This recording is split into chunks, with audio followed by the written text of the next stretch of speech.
আজি আপোনালোকক মই এই কোণ থকা ব্লাউজটো কেনেকৈ পাইপিং লগাব লাগে সেইটো দেখাই দিম। আসলতে কাপোৰটো অকমান এনেকৈ থকাৰ কাৰণে কোণটো ভালকৈ দেখা পোৱা যোৱা নাই। এইটো কোণ আৰু এইটো বহুত বেছি দও নহয়। মই পাইপিংটো কেনেকৈ কোণ কেইটাত লগাব লাগে সেইটো দেখাই দিম, আহক মেচিনলৈ। এতিয়া মই পাইপিঙৰ কাপোৰখিনি কাটিম। এয়া পাইপিঙৰ কাপোৰটো আপোনালোকে যেনেকুৱা লয় তেনেকুৱা ল'ব পাৰে। পলিষ্টাৰটো হ'লে আৰু ভাল। ইয়াতে মই 2.5 ইঞ্চি জোখত পাইপিঙৰ কাপোৰটো কাটিম। বহলটো দীঘলটো আপোনাৰ যিমান প্ৰয়োজন হয় সেই অনুপাতে লৈ ল'ব। বহলটো 2.5 ইঞ্চি জোখত কাটিম। মানে এই কাপোৰখন ভাঁজ কৰি কাটিলে কি হয়, বস্তুটো সমান নহয়, সেইকাৰণে মই এনেকৈ দীঘলে দীঘলে কাটিছো। বাকী কাপোৰবোৰ ভাঁজ কৰি কটা হয়, তেতিয়া সহজতে হৈ যায়। এনেকৈ গোটেই মই কাটি ল'ম। এতিয়া কথাটো হৈছে, মই ৰুমাল ভাঁজত মই পাইপিঙৰ কাপোৰটো নাকাটো, কাৰণ এনেকৈয়ে মই ভাল পাওঁ আৰু এনেকৈয়ে পাৰফেক্ট হয়। খালি প্ৰচেছ কেইটামান ফ'ল' কৰিলে হ'ল। এনেকৈ মই গোটেই পাইপিঙৰ কাপোৰখিনি ধুনীয়াকৈ কাটি ল'লোঁ, কাৰণ যিহেতু মই এইটো দুভাঁজ কৰিম আৰু অকণমান লাগিব, গতিকে মই সেইখিনি জইন দি ল'ম একে জোখতে।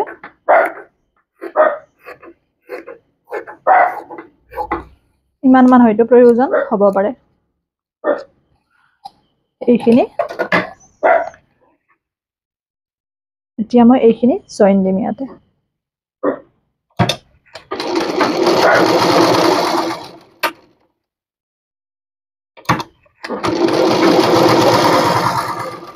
হৈ গ'ল।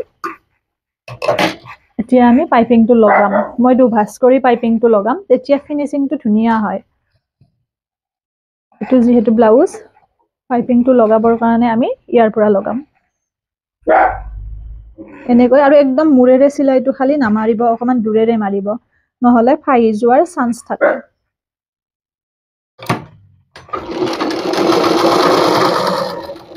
এনেকৈ পাইপিংটো দূৰেৰে মাৰিব। এই প্ৰচেছেৰে মই এইটো স্কিপ কৰি নেদেখুৱাও, কাৰণ যিহেতুকে অকমান বেলেগ হয় পদ্ধতিটো, কাৰণ ইয়াতে কোণ আছে কেইটামান। কোণকেইটা পাৰফেক্টকৈ উঠিবৰ কাৰণে এইকেইটা ষ্টেপ ফ'ল' কৰিব।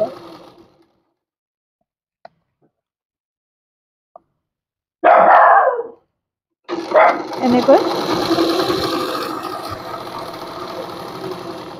চাওক, এইটো কোণ, গতিকে কোণটোত আমি ৰৈ যাব লাগিব।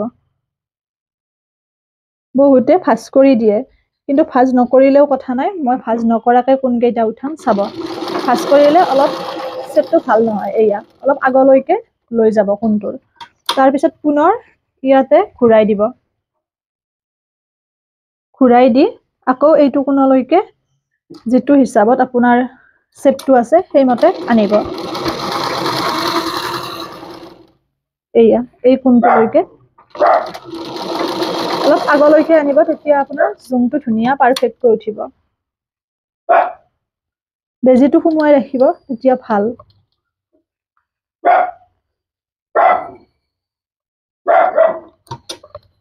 এতিয়া পুনৰ এইখিনি আনিব, বুজি পাইছে নিশ্চয়। এতিয়া আকৌ ইয়াতে কোণ এটা আছে, সেই কোণটোলৈ আমি অকমান আগুৱাই আনিম। এয়া আগুৱাই আনি পুনৰ আমি এনেকৈ আহিম।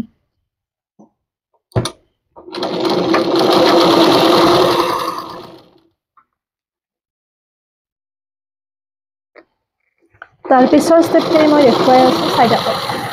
বেছি জটিলতা নাই, খালি অকমান মনোযোগেৰে ধুনীয়াকে চিজিলকে কৰিলে হ'ল।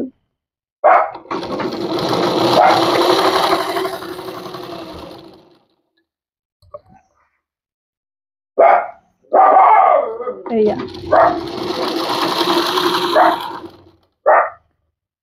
আচলতে বেকগ্ৰাউণ্ড চাউণ্ডটো ইগনোৰ কৰিব।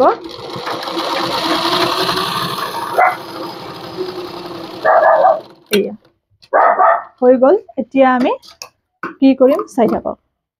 প্ৰথমতে আমি কোণ কেইটা লৈ যাম। যিকেইটা কোণ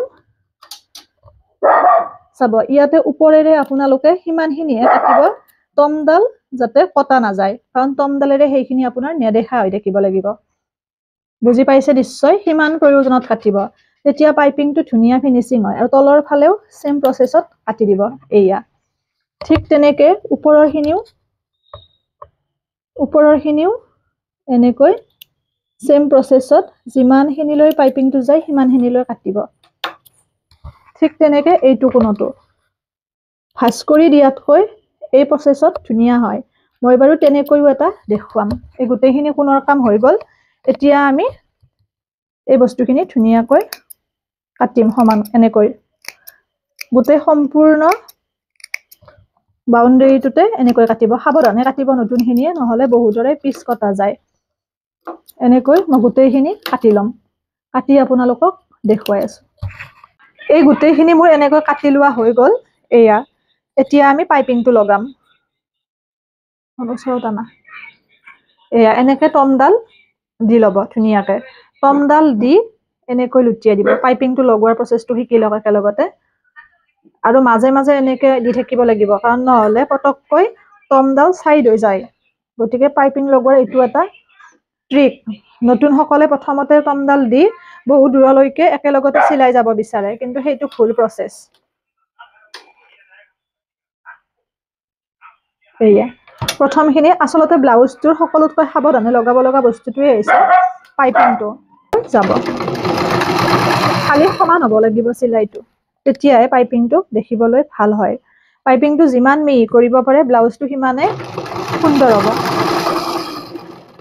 এয়া এটা জোখত যাব লাগিব এনে বাকি বেলেগ কথা নাই খালি কোন কেইটাত অলপ গুৰুত্ব দিলে হ'ল এয়া নৰ্মেল পাইপিংটো লগালেও আপোনালোকে এই পদ্ধতিৰে মাজে মাজে এনেকৈ ঠিক কৰি যাব কাৰণ বহুতকে দেখিছো কোনোবা হিত অলপ ফুলে কোনোবা হিত সমান হয় কাৰণ যেতিয়া আপোনাৰ এটা লাইনত গোটেইখিনি যাব বিচাৰে তেতিয়া তেনেকুৱা হয় এনেকৈ চিলালে কোন থকা ব্লাউজবোৰ কোন কেইটা খুব ধুনীয়াকৈ উঠে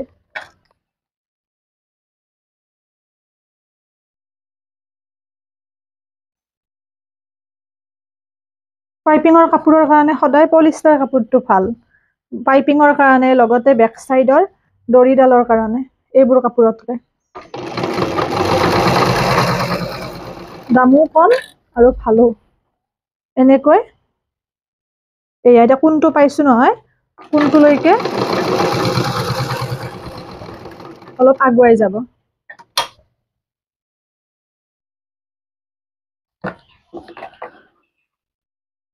তলৰখিনি ভালদৰে টানি আনিব যাতে কোনটো ভালকৈ ছেদ হয়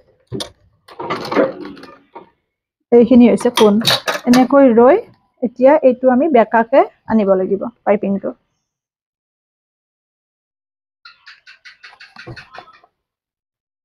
এয়া এতিয়া পুনৰ এনেকৈ চিলাম দেখিছেনে কোনটো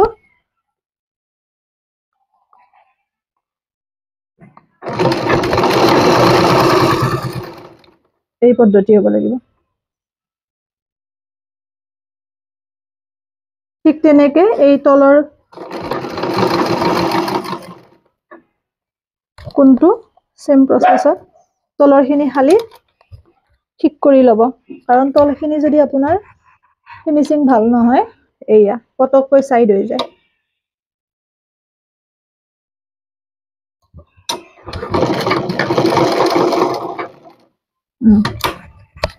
এনেকৈ লৈ পুনৰ ঘূৰাই দিব কোন কেইটা হোৱাৰ পিছত আৰু পাইপিংটো একো জটিলতা নাই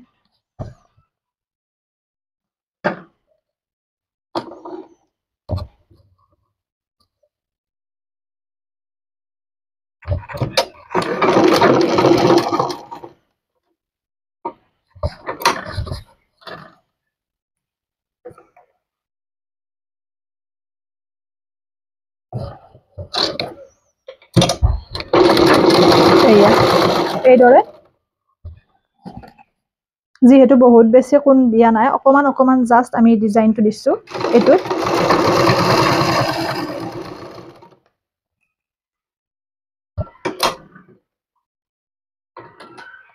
অকমান উঠাই ল'ব ভালদৰে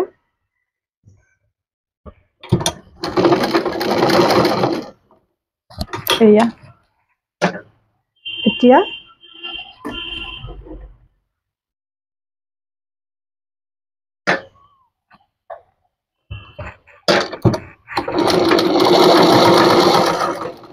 এনেকৈ ধুনীয়াকৈ চিলাই যাব।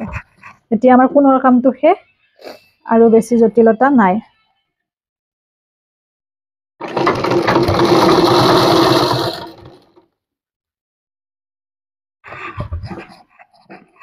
কাপোৰটো আচলতে পাইপিঙৰ ইমান এটা ঠিক নহয় আৰু ৰঙা নাছিল বেছি বেলেগ ধৰণৰ, সেইকাৰণে আজি এইটোৰে পাইপিং লগালো।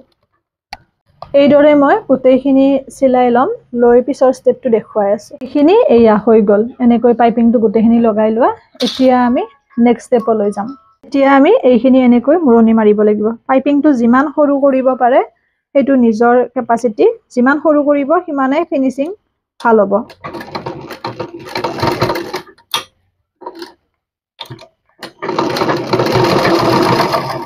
সেইটো কেৱল নজৰ ৰাখিব।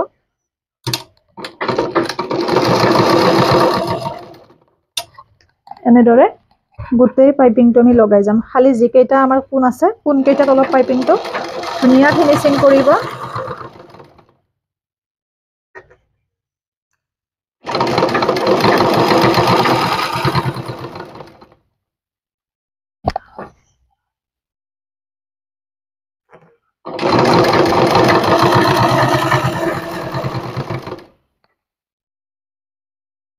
এনেদৰে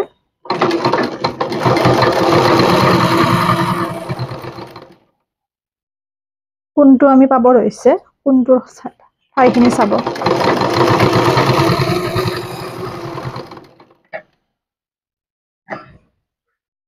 এয়া এইটো কোণ, গতিকে এইখিনি এনেকৈ ৰব, ৰৈ পুনৰ এইখিনি এই শেপটোত আনিব।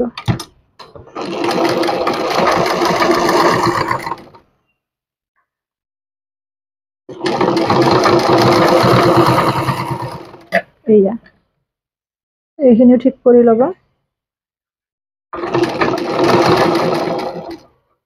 এনেকে ৰব, কাৰণ চিলাইটো যিহেতু আমাৰ ফ্ৰণ্টৰ ফালে উঠিব, গতিকে কোণ থকা খিনি সদায় কোণে কোণে চিলাব লাগে।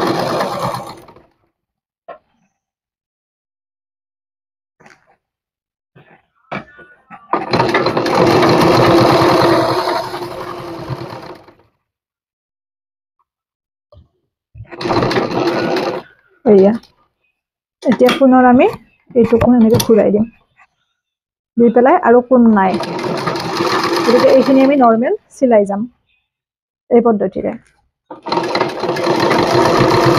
এয়া মোৰ পাইপিংটো লগাই লোৱা হৈ গ'ল। দেখিছে মই সামান্য এটা কোণ দিছিলো আৰু কিমান ধুনীয়াকৈ হৈছে। এই পদ্ধতিৰে আপোনালোকে লগাব।